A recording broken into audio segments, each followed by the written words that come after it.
Okay, people, it's official. We are now entering the Naruto versus version of the Android arc, to an extent at the very least, because based on this chapter, getting more regarding who Kawaki truly is, all this stuff about his biology and his body and everything, and even the members of Kara, it definitely seems like we're headed that way. Now, the opening of this chapter, it was a brawl. A lot of this chapter was definitely a brawl. Kawaki versus Garo, and Kawaki was kind of getting bodied for a while, but he was still showcasing that for this kid, that he's pretty young. You know, he's still a young kid, especially considering what we see he becomes at the very beginning of Boruto. We saw, you know, the time skip that he's a lot older. He's a young kid, and the destruction that this kid, you know, can do and create with his own two hands is pretty amazing, to be honest with you. When he's fighting Garo, you see the destruction, everything that he's causing, even though he's kind of taking a bit of an L because he's already exhausted and tired. You can definitely see that Kawaki is absolutely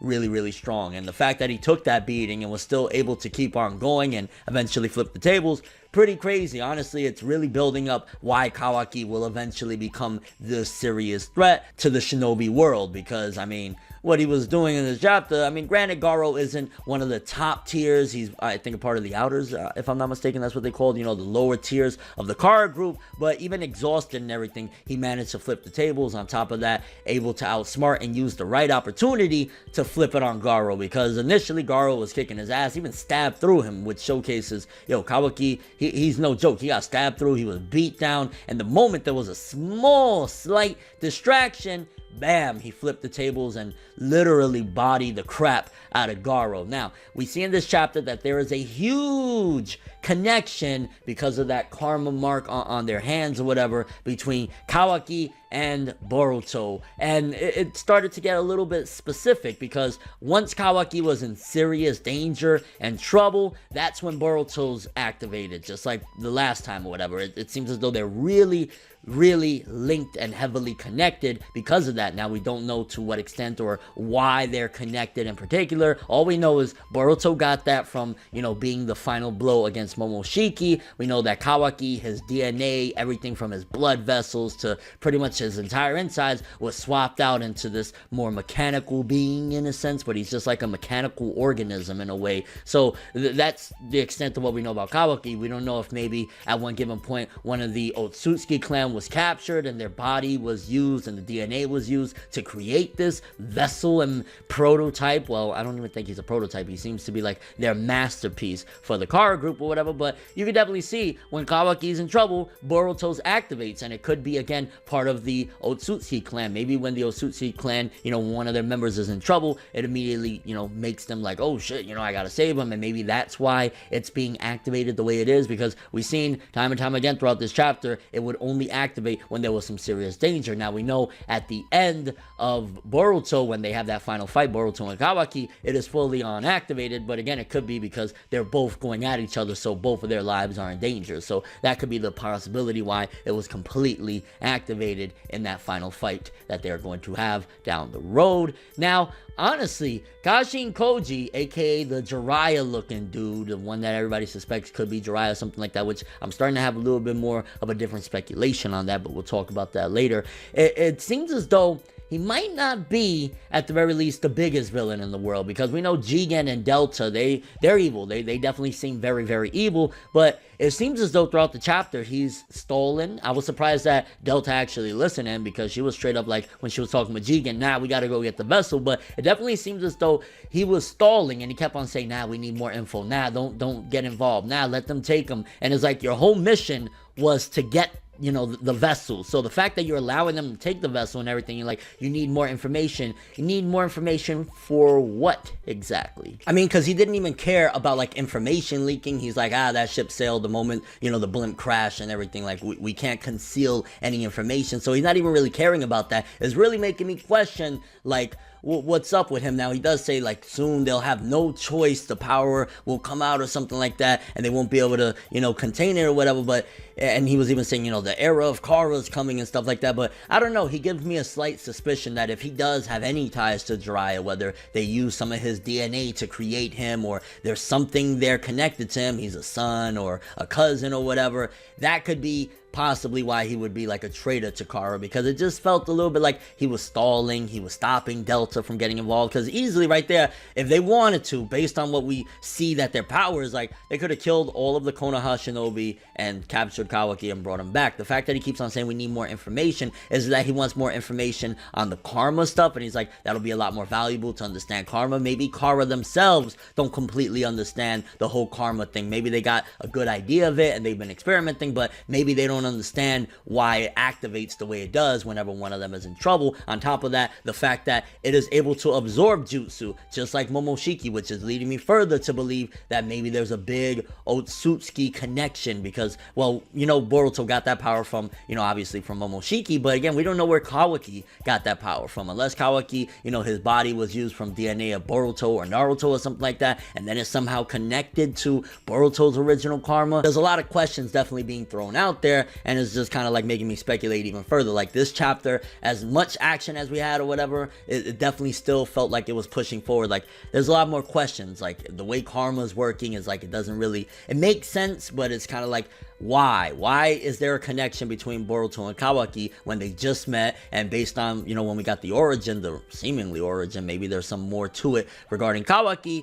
His father, you know, we've seen who his father was, so it's not like he's, you know, connected to Naruto and stuff like that, of being like a son or whatever. So it's really making me wonder, why is it that they have this connection, and why, you know, how did he get karma to begin with? How did Kara get their hands on karma to be able to do this whole switcheroo? And then, of course, when it was being broken down, we find out a little bit more that Kawaki is not like, you know, Mitsuki, which I was blown away. I was really shocked that Mitsuki just blurted out, because it seems like he's been, you know, with this mission of hiding all the secrets of his true origin and stuff like that. But in this chapter, he blurted out right in front of Boruto and Sarada that, yeah, oh, I'm a clone from the shinobi Orochimaru. Before, he used to just refer to, oh, that's my parent. And I'm kind of curious if the anime is going to handle it like that, or maybe slightly switch it up, because up until now, again, it's just been, that's my parent, that's my parent. Now he just blurted it out. So I'm like, is the time getting close maybe for Mitsuki to say, yo, screw it, or whatever, the info's out there? I mean, Naruto himself knows what Mitsuki is, and he accepted him into the village, so it's not like knowing his origin is this big deal, because even Katsuki knew regarding what Mitsuki is, but they even said, nah, it's not like that, which kind of shows that whoever is the scientist behind what Kawaki is a greater scientist than Katsuki, a greater scientist than even Orochimaru, one of the greatest of all time, unless Orochimaru himself was involved somehow, some way with the creation of Kawaki, or the, you know, rebuild of Kawaki, because again, Kawaki just straight up reminds me of like what Dr. Gero did in Dragon Ball Z with the androids. He took living beings and turned them into these kind of mechanical organisms, but there really wasn't like machine parts, because it was still kind of human, and that's what Kawaki seems like. And they even explained like, yo, they switched out his blood vessels, his nerve system, everything. He's just like a whole different being, and I want to know who that scientist is. I've seen some Reddit theories that the associate to Katsuki, that female, could potentially be something involved in this. I don't know how much that's gonna hold, because I don't even think we've gotten too much of her in the manga. She's been a little bit in the anime, I want to say, or vice versa, something like that. So I'm not sure how much weight that's gonna hold, but that would be interesting and a kind of okay reveal. I'm still a little bit like, they're not that important, and they're not that interesting to be like, ah yes, that is the mastermind. Going back to Koji a little bit, when he said whether they're aware or not, they will have no choice but to give in to a greater power. I'm kind of curious, what does that mean? Is it that this power will ultimately corrupt them? Maybe this power could potentially turn them into straight up Otsutsuki, or maybe this power could turn them into something totally unseen before in the Naruto verse. Now, it's looking like, honestly, and I said this when this arc really first started, I want to say like earlier last year or sometime last year when the arc started, that it seems like this is really an android type of arc. This is, you know, shinobi robots in a sense, because it seems as though Kara, they have all these mechanical enhancements. Then we got Kawaki, that is, you know, kind of just this genetic experiment of like several different things. So it definitely seems to be the case, and it makes me wonder, what is Kara's end game? Because it's like, okay, do you want to just turn the world into artificial beings? Is that the goal? Is there something else? And why is it again that Koji, there's just so many questions. Why is Koji just holding back and like, yeah, let's get more info? Jigen said, get him back. That's it. I'm curious how Jigen's gonna handle it when Koji and Delta return, like, yo, You didn't hear what I said? Get the vessel? Then, of course, at the end of the chapter, they are taking Kawaki back to the Hidden Leaf, as well as Naruto, to kind of go over it a little bit more. We know that more than likely, if it's not Naruto, something is going to change his mind, Kawaki, because as of right now, you can see he's really paranoid. He doesn't trust him. He thinks that they're working with Jigen. The moment he wakes up after being unconscious, he's going to probably go ballistic. So it's going to take somebody strong like a Naruto or a Sasuke to put him at bay. I'm imagining Naruto's going to give him that classic talk no jutsu, but it won't be permanent, because at the very least, the way we saw at the beginning of the story, it seems as though Kawaki and Boruto became friends at some given point. So he's probably going to be in the Hidden Leaf for a few years or for a decent amount of time, and Boruto and him are going to bond, and then eventually whatever happens is going to lead Kawaki to ultimately say, nah, screw the shinobi world, whether it's karma that starts to, you know, distort his mind, whether he starts to lose trust in the Hidden Leaf, maybe somebody gets involved. There's just so many questions again. Like, I guess I want to start passing him off to you. For starters, what do you think is up with Koji? Do you think Koji is pulling an Itachi to a certain degree of, like, he's really a traitor to Kara and he's actually trying to help the Hidden Leaf? Again, if he's connected to Jiraiya in any way, that would kind of make sense, because, you know, Jiraiya was a good guy to the very end. Also, Kawaki, do you think that potentially this whole karma thing is what's going to push him over the edge? And I mean, again, he has to, for at least a bit of time, become friends with Boruto for the beginning of the series to make sense. For Boruto kind of seemed like, yo, why are you doing this? Like, I thought we were cool in a way. Like, you know what I'm saying? So there has to be a decent amount of time that Kawaki's going to be in the Hidden Leaf before he decides to go rogue and either Kara captures him again or something along the lines of that. Also, what do you think about the fight between Garo and Kawaki? You can see Kawaki is a beast. I wouldn't be surprised if he's way stronger than any of, you know, this group. I mean, it's kind of obvious that he's probably even stronger than Konohamaru, to be honest with you. The way he was moving and being all weakened out, imagine him at his peak right now. I think he could body pretty much majority of the shinobi. Obviously not the top tiers like Naruto or Sasuke, but I think he could body easily the new Team 7. I think none of them would stand a chance. Maybe Boruto with the,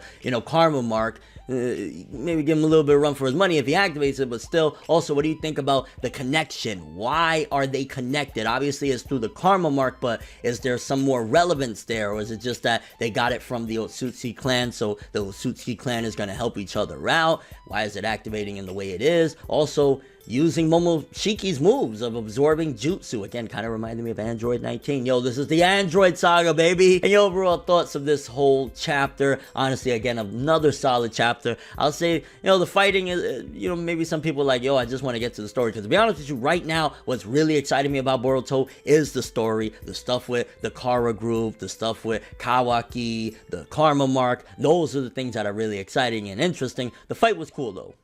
Your overall thoughts of all this. But that is all I have for this one. Thanks for watching. Hope you enjoyed. If you liked anything I had to say or enjoyed the video, drop me a like. I'd greatly appreciate it. And if you want more from me, make sure to subscribe. Follow me on Twitter, Instagram, stalk my Facebook, and follow me on Twitch to get more when the video ends. I'm ForneverWorld, and as always, people, have an awesome day. And remember the golden rule: anime and manga for life, boy.